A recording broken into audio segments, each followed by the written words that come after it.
Video's recording. Yep. So watch your mouth. Don't say anything bad about people that you know. Okay. Hello, my baby. Hello, my darling. Hello, darling. You look good over there, Mike. Well, thank you. You look like a professional. A professional of what? I have no idea. Don't tell anyone. I'm going to move. Oh, it won't let me move it while I'm on recording. I'll move it later. Okay, make sure that's turned off. Yep, it is completely off. All right, let's go to camera 7. Get us started. You ready? Yes. Are you sure? It's season 4. We survived to season 4. Yes. All right, here we go. Yep. And now for something special. The unit is self-contained with its own saddler, farrier, wheelwright and so on. It's a rigorous training dished out who know all there is to know about horses, and it brings results. We take you behind the scenes now to show just some of the interesting aspects of this training.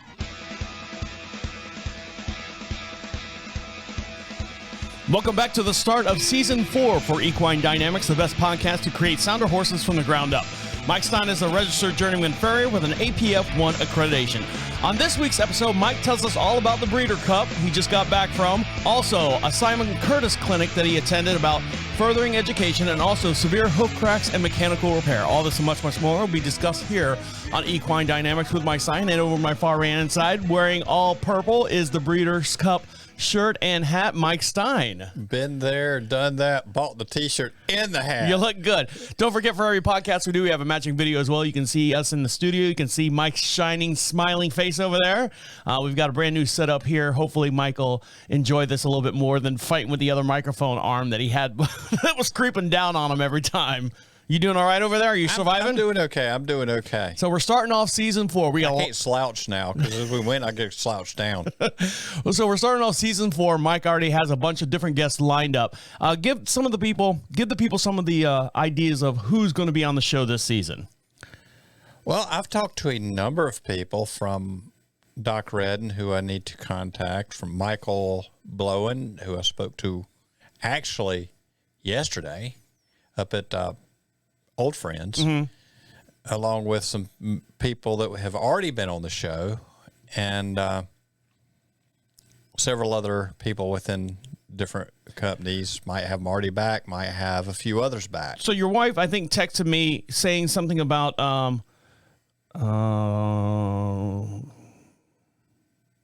give me one second. You haven't got it. No, you do. It's in this feed somewhere. But anyways, yeah, she texted me saying that you've got a couple people lined up, which is going to be exciting, and they're going to be here in the studio as well, which is nice. Yeah, I spoke to Hoof Pro. I've spoke to a few other companies. So this will be great. So Mike, now that we're getting into the winter time, it's the first week of November. Yep, right. First week in November. So my wife takes our gelding horse, Diego, yes, I know Diego, and moves him over to a place, boards him for 4 months over there, and because they have a covered arena over there. So the weather here in North Carolina, and we broadcast just outside of Charlotte, North Carolina, a beautiful little town we like to call Marshville, and we broadcast here in North Carolina, and the weather gets kind of... It rains, the grounds get sluggish and stuff like that, so she wanted a covered arena. So I went over there the other day because we were trailing the horse over there and walking him around and making sure that he's good, he's comfortable. He gets it's the first time he's been there, so he's getting his feel for the land and all that. So what do? I just kind of stand around and look and people watch. I saw something for the first time, Mike, I've never seen before. Really? Now I've been with my wife, dating and married and stuff since, I'm going to date, let's say 15 years. All right. 15 years. And my wife's always had horses ever since she was a little girl. I was watching in the arena. There was a trainer in there and she was working with one of the riders, and they were going around in the arena and doing arena stuff. And then the next lesson came in, and it was this little girl, and she was probably about 10 years old. Right. And she's like, the trainer's like, you want to go help us get Ethel, the horse, whatever the horse's name is. Let's go get Ethel. Let's tack her up and get everything. So the girl goes in there and she's excited and puts the tack on and helps get the horse saddle on. And then she goes out to the arena, gets on the horse, and the trainer's got the horse on a lead line. Right. This is the first time this girl has ridden a horse. This is her first lesson ever riding this horse, riding in the horse, getting in the horse community, getting into the equine. And the dad is just sitting there filming, just as tickled pink as he could be. And I go, how many lessons is this for? And he goes, this is her first one. She is so excited. She was so happy. And I'm like, and the smile on his face, you couldn't trade it for $1 million. And the smile on the girl's face, another $1 million. And then I'm thinking, get ready, bud. Yes. Yes. You are getting deep into a field that costs $1 million. Not for the, but you know. Well, yes. Yes. The hemorrhaging never ends. I understand. And then he asked me, he's like, so how many years have you been here? I said, we come over here on the wintertime. And I explained the same thing like I just told you guys. It's cheaper than building your own covered. Yes. And, you bring your horses over here? And I'm like, yeah, we have 3 horses and we're just bringing this new one over here. And his eyes lit up like, wow, like, that's a lot of money, I can already tell. Mm-hmm. And meanwhile, this girl's only leasing the horse, for lesson purposes and stuff. So I've seen someone get their first taste of that Equine Bug. Yes. And just, and I want to fast forward 10 years from now and see if that bug is still there. Right, yes. And, for some of them it sticks and it never, ever goes away. Sometimes we wish it would, but no. Well, you do.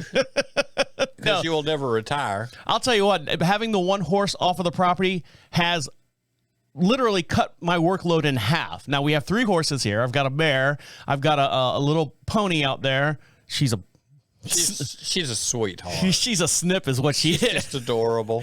And then we have the gelding. Now the gelding's gone, and literally half my work has been cut in half because I don't have to rotate the horses. I don't have to clean stalls. I don't have to do any of that stuff because now the other 2 horses. They're on turnout. Yeah, they're on turnout all the time, and they can come in with bad weather, and we've got a big lean-to out there. So there you go, Mike. I saw for the first time the joy and gleam in a little girl's eyes. A little child's eyes doing this for the first time and watching the dad there sitting there going. And how could you not want any child to experience that? I know. Every child should experience something like that in their life. All right, guys, we got a real big show to get into. Welcome to Season 4. We're kicking it off with a bang. Stick around. You're listening to Equine Dynamics with Mike Stine. He'll be right back. Yeah, I'm like, oh, buddy. I didn't want to say anything to him to deter him or anything. I'm like going, well, good, hopefully she'll stick with it and hopefully she'll enjoy it. And he's like, oh yeah, she's been wanting to do this for over a year and I had to let her get old enough to understand and all that with the horse. Right. And she was doing the basic, like learning how to. She was trying to get her balance, trying to find herself. Yeah. Heels up, heels down, heels up, heels down. She was trying to figure out the gas pedal for the horse. Right. That's what she was trying to do. So it was cute. It was fun. And then they go on a long walk and everything. So it was interesting, to see that aspect of the horse community. You ready? Yes. Okay, we're going to talk about you and the Breeders' Cup. Right. Are you ready? Yes. Oh, shit. Just back up. All right. What have you done? Well, I was going to start to tell you, my computer did that yesterday when I was messing around, and I don't know what happened. I got my IT guy coming over, I think tomorrow. He's going to check it out and make sure I didn't do anything or screw anything. Right. And what does IT stand for? Extraterrestrial. I thought that was ET, but it's close enough. Yeah. Depends on how you spell it. I was never good at spelling. Right, me either. All right, you ready? Yep. Welcome back to Equine Dynamics with Mike Stine. He was the official farrier of the 2018 Equestrian Games. And don't forget, for every podcast we do, we have a matching video as well. You can see Mike over there in his Breeders' Cup shirt and hat, matching purple. Looks good on him. Purple is a good color. It is a good color, but I think you look a lot better in pink with your pink chaps and everything. I look adorable. And that is Mike Stine over my far right-hand side. How are you? I'm doing good, Travis. How are you today? Doing all right. And don't forget, if you have any questions for Mike Stine, go over to equinedynamics.com. At the top of the page says contact us. Fill out that little form. Make sure you put podcast in the subject line and put a return address, so we'll send you out some magnets, some stickers and stuff, and answer your question here on the air for Season 4. Start of Season 4, Mike. What did you think? You think we'd make it this far? I did not. I didn't think we'd make it past the first program. You have to have faith, Mike. It's a great show.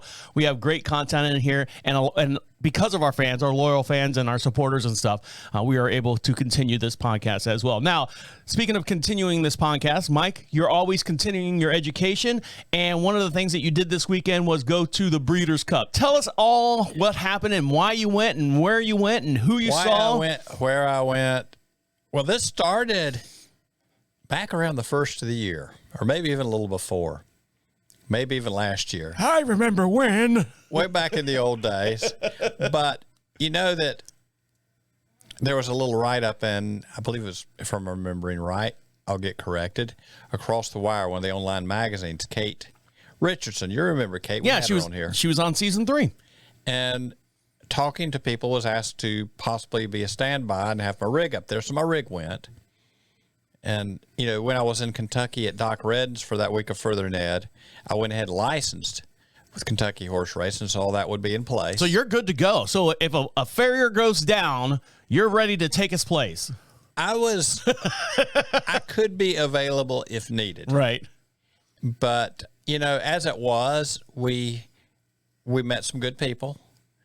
I got to spend a little time over with the vets, and Frank, I'm going to draw a blank for a second, but some years ago, he was an instructor down at Auburn Farrier, and now works up just south of Cincinnati at a vet clinic, farrier, and there was a PVC glue-on for babies that he had patented years ago. Now there's so many things that have come on the market now, you don't see that one anymore. No, you're talking about baby horses. You're not talking like human babies. Baby horses, like toe extensions and for leg straightening. Okay.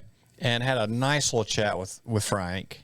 And, you know, we've kind of swapped names or swap cards. And when we go up to the Hoof Care Summit, he says, call him. We'll hang out a bit, because he's right in his back door.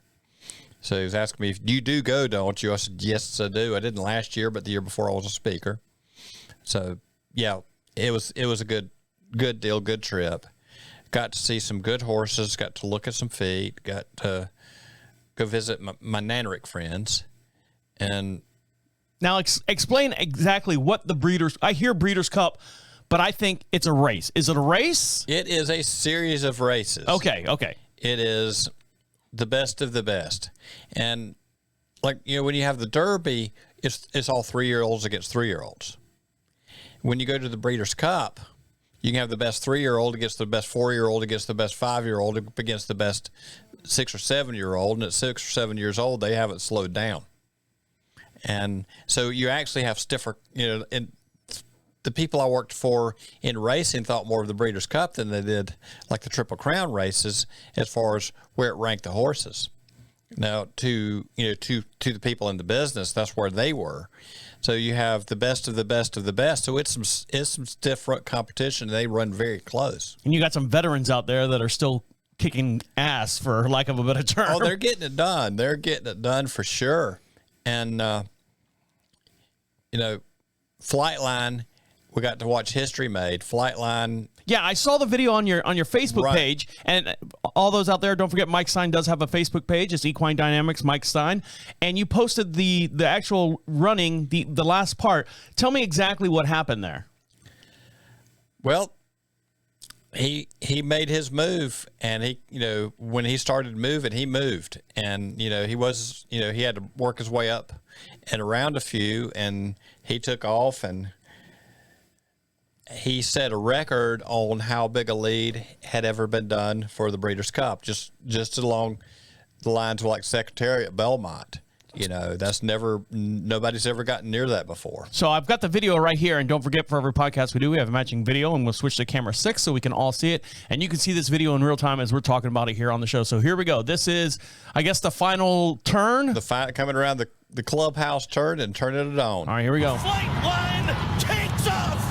FlightLine has gone right by Life is Good and comes into the final furlong with a 3-length lead. Life is Good trying to clean this. Look at that. Tabor's third, down to the 16th pole. He's gone. He's got it. He's walking off. He's leaving, and he's doing a Ronnie Turcotte move like in Secretariat. It's like, where did they go? Yeah. Classic win. 1, 2, at least a 2.5 second lead. And that was Olympiad. Well, there you go. Yeah, He was moving. He's special. Yeah. That's for sure.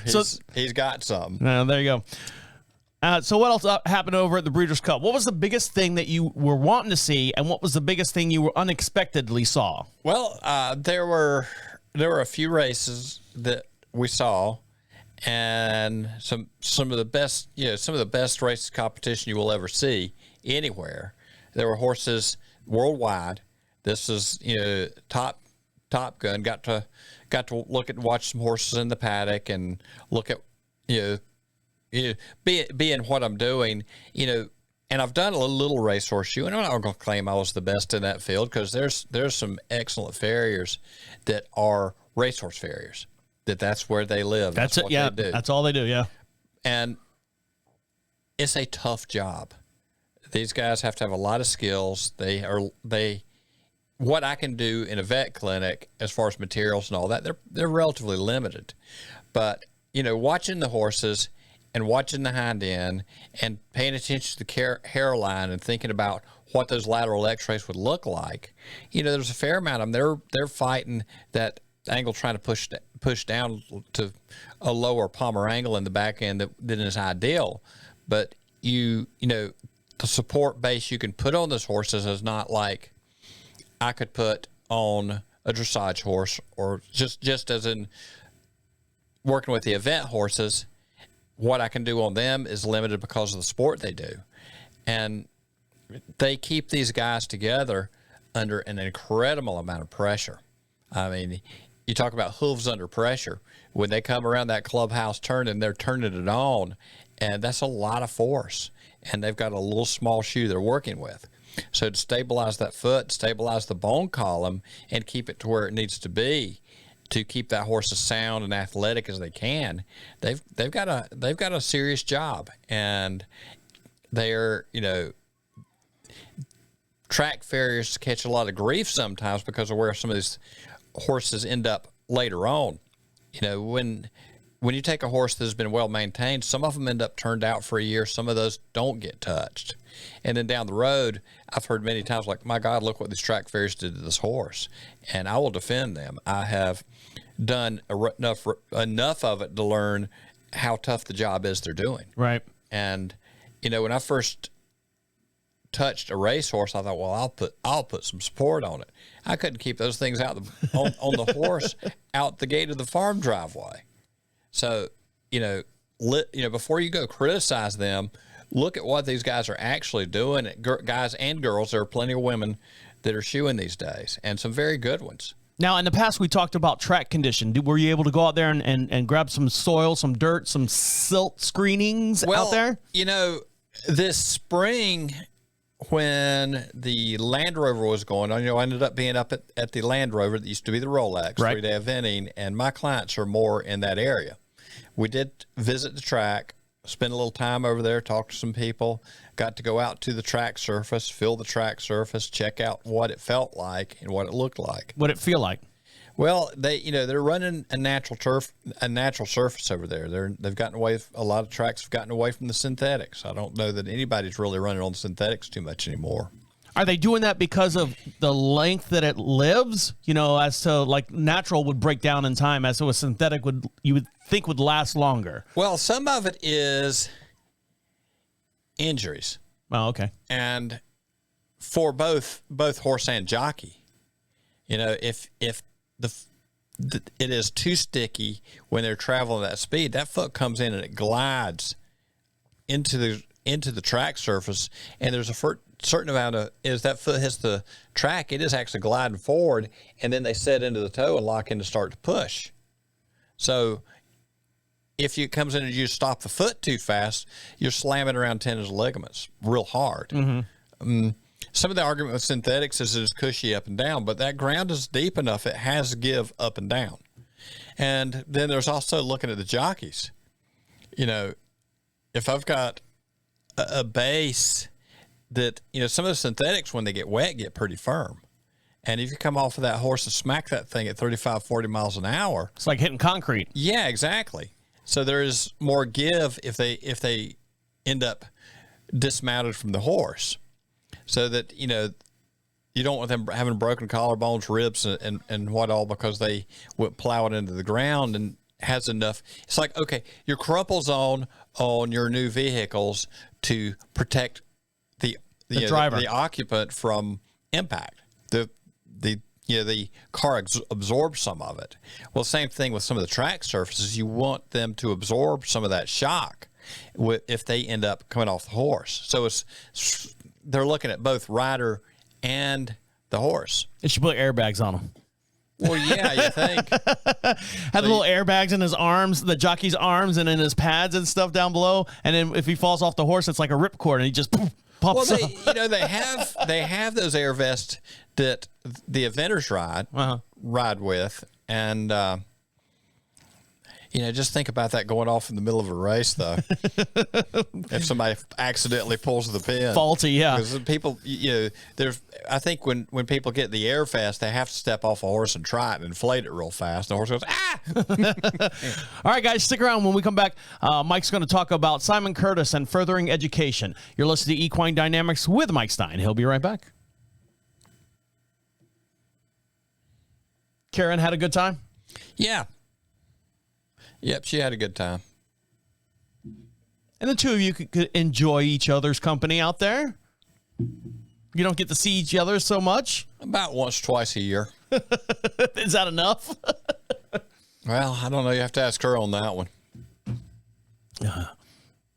I know with my wife now, she's got to drive to McKinley or McNeely. McNeely, yes. So she leaves at 5:30 in the morning, doesn't get back till 8:30 now, 9 o'clock now, and then she's in her office all day long. So normally I go down and hang out with her and Brett while they ride. So right.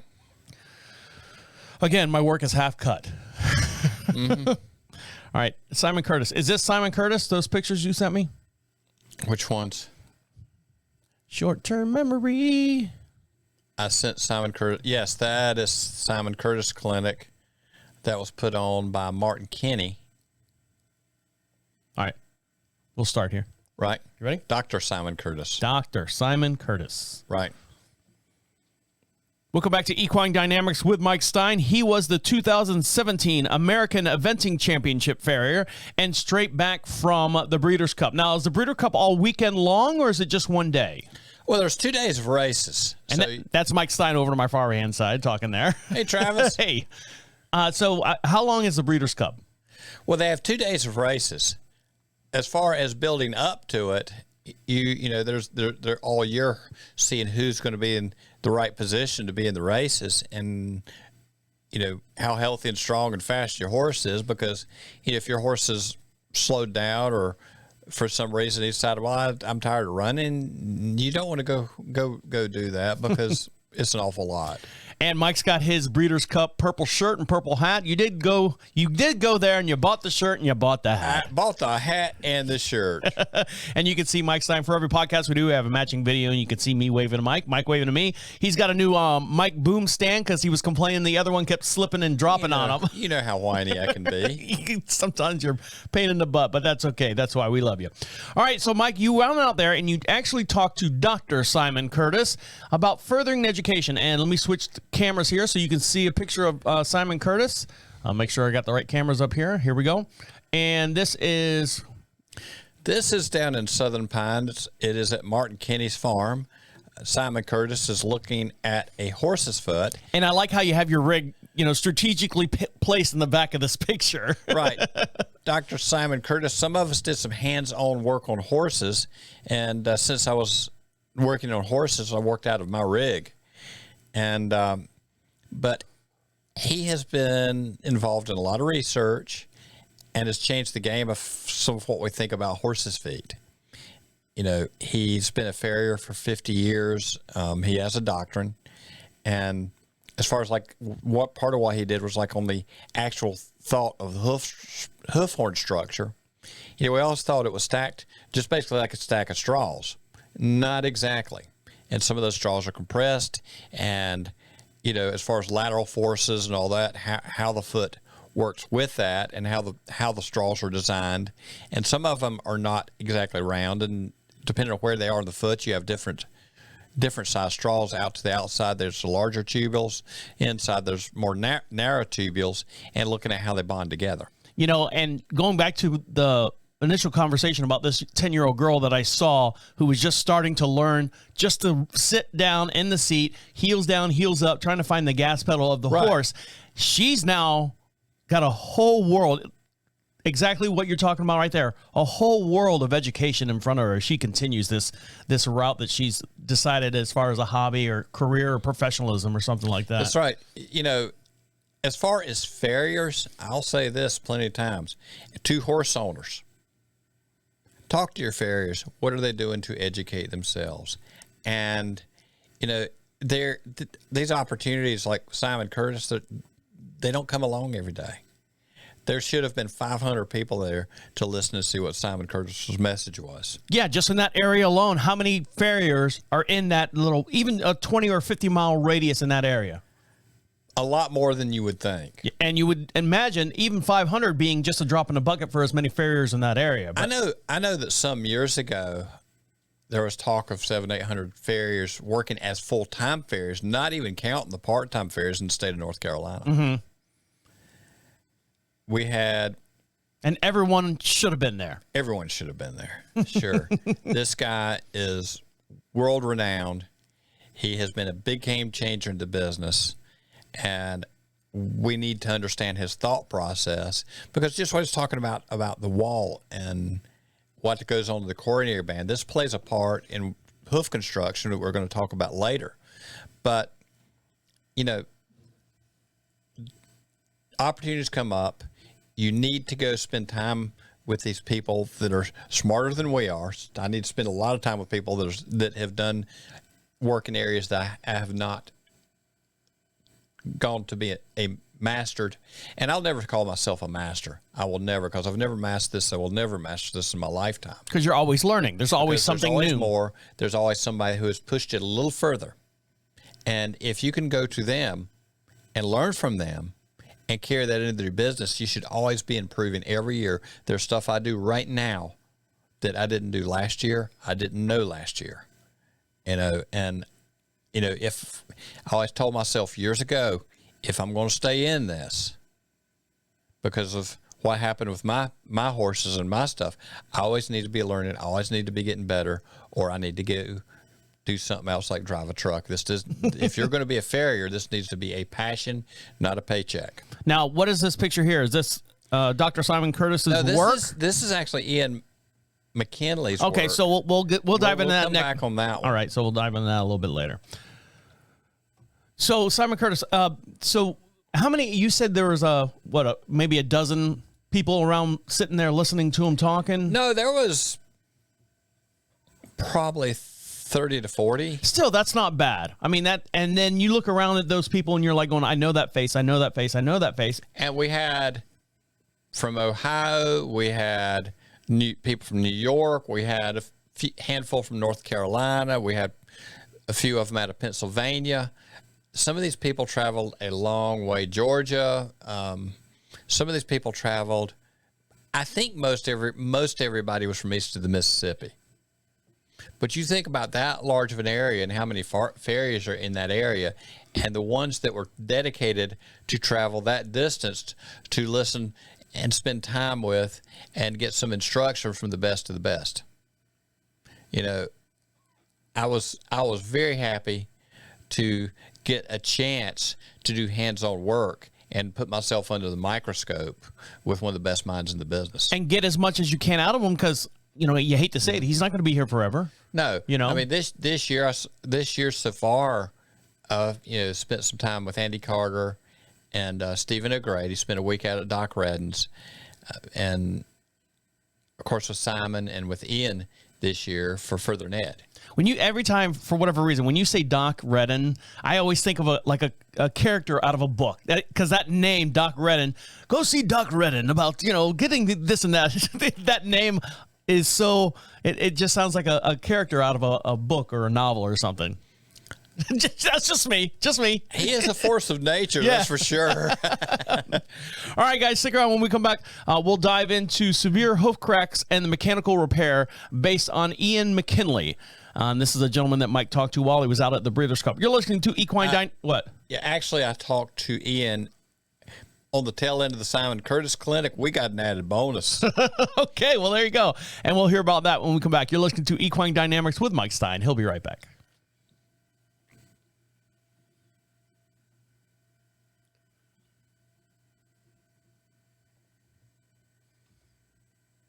Beep.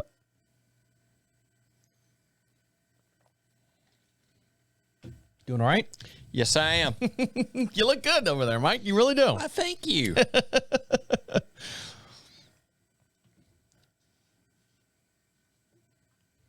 Ready? Yes. Welcome back to Equine Dynamics with Mike Stine. He is now a licensed thoroughbred farrier through the Kentucky Horse Racing Commission. And you can go over to his Facebook page. He actually has a picture of your little license or your little badge that you have there. It's got all your license and codes and everything on it. And over to my far hand side, nodding his head, is Mike Stine.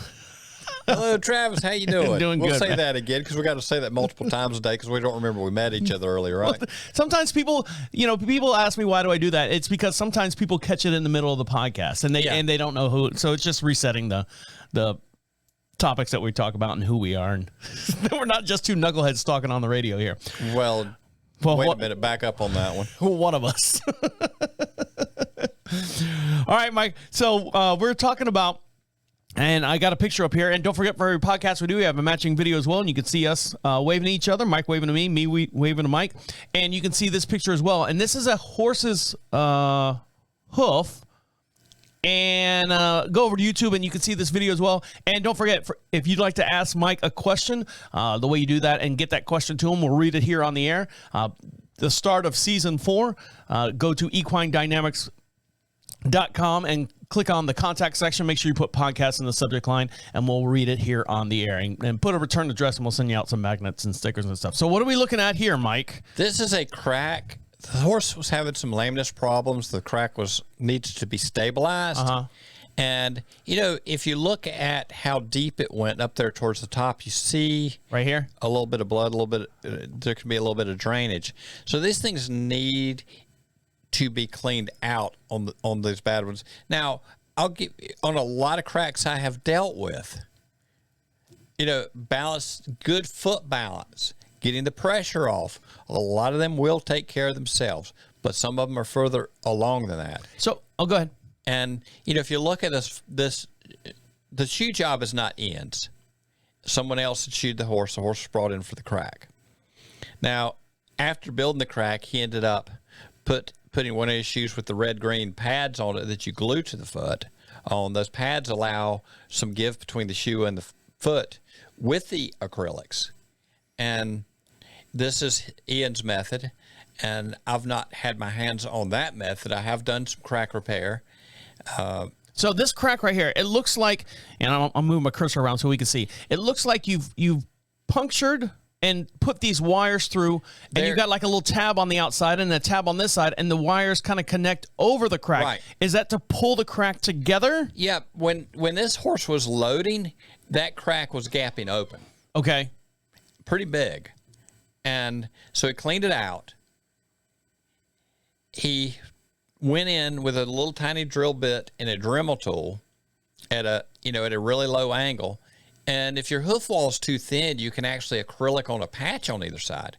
Now, in this kind of situation, if you're doing that, you would lay something in the cleaned out area, build over it, and then cut your acrylics out. But if there's not enough hoof wall, you can lay some acrylics in. Now, you still got two separate parts of the hoof that are shifting. And then if you need to snug it up a little bit, you can pull it together. Some cracks will do well unloaded, patched across, and built. If you've got drainage like this, you could stabilize the crack, clean that up, let everything keratinize in, because you're regenerating hoof horn tissue from the inside. And when it gets covered over, you can cut your wires, take it out, clean everything up, put your wires back in to stabilize it, and then you could build across it. And there are some where you need to run a tube through it, and something like with the tube, some Keratex and whatever, and you could slide the silicone tube out so you have a drain path so you could flush some of them if need be. There are also cracks that when they're loaded, the coronary band will pinch together. And some of those you may actually need to push apart and stabilize them there. So there's a number of techniques you can use depending on the crack situation. So this is all that you and Ian McKinley were discussing and going over. Right. Now, Ian works a lot, works several tracks up in New York, the 3 major tracks up there, and in Maryland. And a lot of guys did not want to get into crack building and gluing years ago. And he said he got kind of known for it. So people get send it to Ian, send it to Ian, send it to Ian. So this is pretty much what he does. So, and, they have a horse with a crack that is bleeding, and they want to keep the horse in exercise, and they need somebody who can manage the situation, get the pressure off, get the horse sound as quickly as possible, come back later, clean up everything, do your repairs, and keep them in training because, hey, these horses may be preparing for the Breeders' Cup or some big deal race, and they don't want to lose any downtime to it.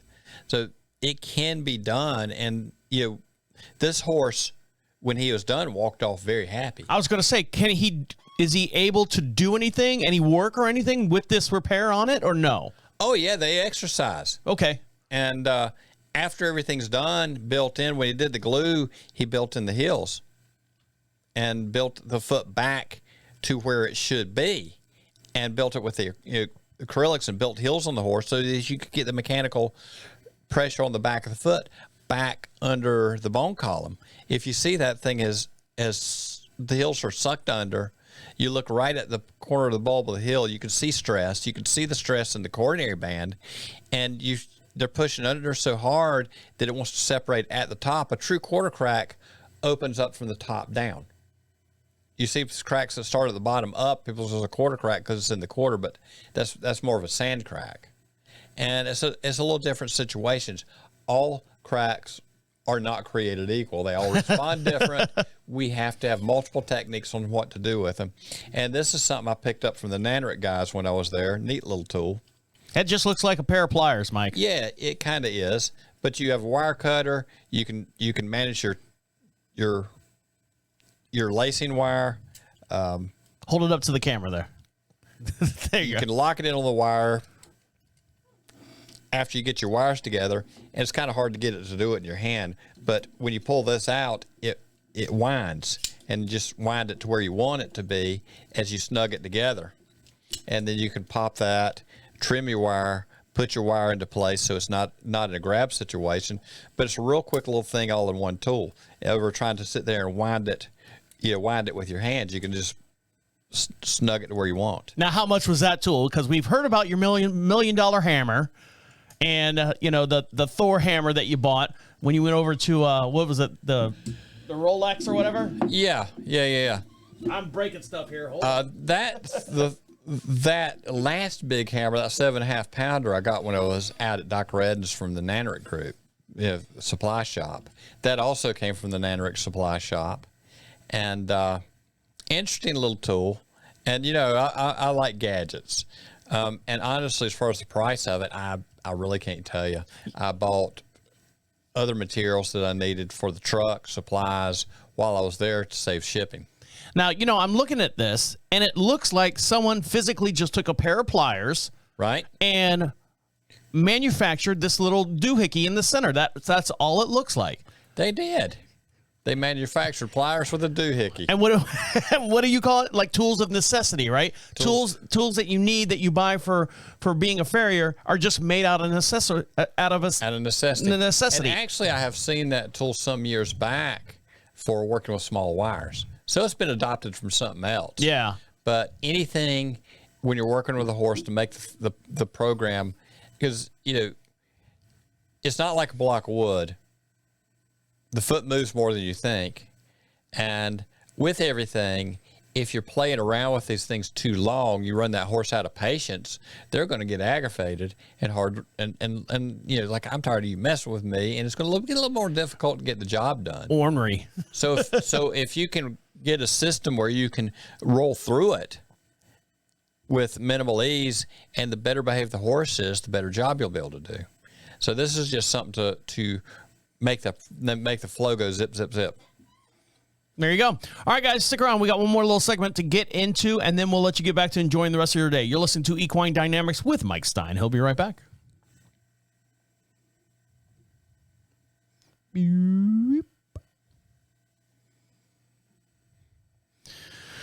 All right, what did we learn? Breeders' Cup, Simon Curtis, and hoof cracks, mechanical repair. And is there anything you want to add? Please talk to your farriers about educational opportunities. They need to be doing this to bring this whole thing up to a higher level. All right, hold on. We'll talk about that here in just one second. You ready? Yes. All right, let me switch cameras back to camera 7. There you go. See, I put this on here. Listen on iTunes, iHeartRadio, Audible, and Spotify. Threw that on there for you. Right. Welcome back to Equine Dynamics with Mike Stine. Make sure you follow him on YouTube. Make sure you follow him on Facebook and get your questions in. Email equinedynamics.com, and at the top of the page says contacts, and put podcast in the subject line and a return address, and we'll send you out some magnets, some stickers, and enter your questions as well. And over to my far inside is Mike Stine. How are you? I'm doing good, Travis. Now you're back from the Breeders' Cup. What did we learn today, Mike? You went to the Breeders' Cup. Went to the Breeders' Cup, had a blast, got to meet some interesting people. I see you took a lot of pictures of your lunch while you were out there. Where was that at? I like eating. That was at Old Friends. Now, Old Friends is a place or actual people, person? It is a place, but it is a person who pulled all that together. Michael Blowen. Uh-huh. And horses have a place to retire. Those horses are well taken care of. There's a facility, I believe, in New York, and this of course is in Kentucky, and this is Silver Charm. So you want to see what one of the top horses in the country does in his old age. He's an old guy hanging out, having him a good time. And you can see this on the video portion right here. And that's this horse's name? This is Silver Charm. Silver Charm. There's your lunch. There's lunch. There's some flowers. Old Friends. Old Friends flowers. Who are these two?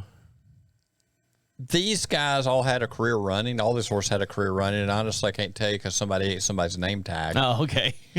But these are all retired race horses. These are all retired race horses. A beautiful facility. They don't want for anything. They get to hang out, relax. Their needs are taken care of, and maybe we can eat a carrot every now and then. Mike, can you get one more Equine Dynamics button on your head? I'm trying. I'm trying. Got like 6 of them on your outfit there. You tell me I must promote.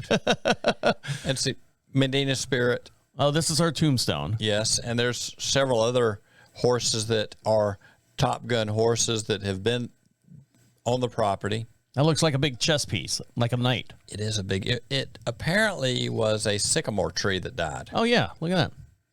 And there's Mike petting some more horses. All right, and what about Simon Curtis and the clinic that you had? What did you learn there? It's always an eye-opener. You should always put yourself under scrutiny to get a tune-up. I need a tune-up several times a year. And, you know, as far as like the hoof wall itself, how some of it reacts is a little different than what we've always thought. And this is the man who has proven that. And, you know, we can all do better. We can always know better. The best tool we've got is knowledge. And what were you saying about make sure you're talking to your farriers? Talk to your farriers about furthering ed. There's a lot of opportunities out there. If they're looking for opportunities to learn, look at the IAPF. They provide a lot of opportunities through the year for furthering ed, and they're all about furthering ed. If we can do anything in this business, and part of the reason we're doing this is the more people know, the better this whole situation with farriers and horses and longevity horses can be. Aren't you trying out for being a board member or something? I did an interview sitting on I-40 at 11 miles an hour coming back from Kentucky because of construction and people bumping cars into each other and all that sort of deal. for a board of directors seat. We'll see what happens there. There are a few people running. And, it's kind of time to give back and hopefully leave this whole industry better than it was when I came into it. It's a good thought, good feeling. All right, guys, on that note, we're going to let you get back to enjoying the rest of your day. Make sure you follow Mike Stine on YouTube. Search Equine Dynamics Mike Stine. Make sure you like him on Facebook and send your questions in to equinedynamics.com. At the top of the page, fill out that form, and we'll read it here on the air. On behalf of Mike Stine over there, have a good one. Thank you, Travis. My name is Travis, saying see you next week. There you go. And we're on a roll. Season 4. I forgot to even mention anything about Greenock Farms next week. Oh, well. Oh. It's a done deal. We'll talk about that after it's done. Oh, about the horse clinic? Or the dietary thing? Dietary clinic. This chair's killing me. Ear. Now, if you had this locked on the wire so it's holding here, you pull that and it goes zip.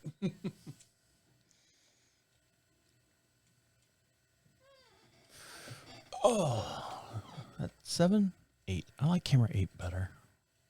Oh, well.